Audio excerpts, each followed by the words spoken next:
So what you have here is an experiment, basically. A theme is milpa, which is a Mayan word meaning cornfield. And so what we've done here is done a couple experiments with how does it work in this climate, how does it work with these different characteristics. So the main three sisters that we have are corn, which we see over here, much taller, and this is called painted mountain corn. So it's a heritage landrace. It's a very old variety. Over there we have some butternut squash. Just over here we got some butternut squash and some other zucchinis as well in the front here. And crawling up we have beans. And these are three very sacred plants, very special plants, because they work in symbiosis, in that the corn is a main food crop and it's very heavy feeding. And the beauty of that is that you have a bean, which is a legume which fixes nitrogen. So by virtue of them living together, you have a symbiotic relationship. And then the squash will also provide mulch as it grows along the ground.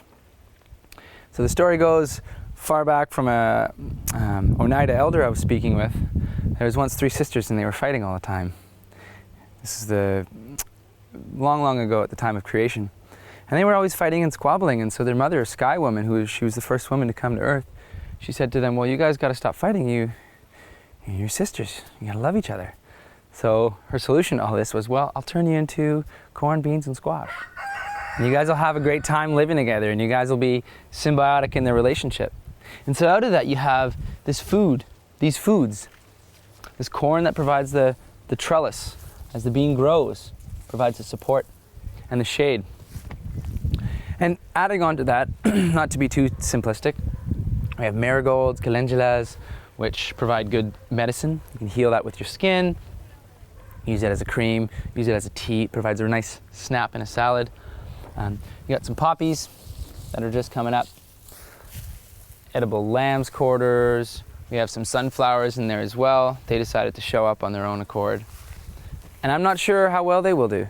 They might be limiting the growth of the corn, but we'll see. Over here we also have some auroch, some amaranth seeds here. It's a seed crop. Some tobacco. So really trying to work at a polyculture, a culture of many plants living in symbiosis, finding a way to create a harmony. And this is a great example for us as humans in that we all have different roles. Some of us are really strong and vigorous. Some of us are a bit more luxuriant and keeping it down low, and some of us like to stimulate. And so this is a guild. This is a community of plants that we'll see how it does. It's been done for thousands of years, so there must be something that works in this. And really it's an experiment also in society, is how do we create those guilds among us? How do we create those synergies where we can all cohabitate and get our needs met? You see, this corn doesn't mind being so crowded out because it's going up, but these squash need quite a lot of room. So the intention is together they can all get their needs met. And just like us in community, there's a way that we can all find the beauty and find our roles and find our niches. So come back in a little while and we'll see how much yield we get off this. We're just getting the starting points of some delicious zucchinis over here.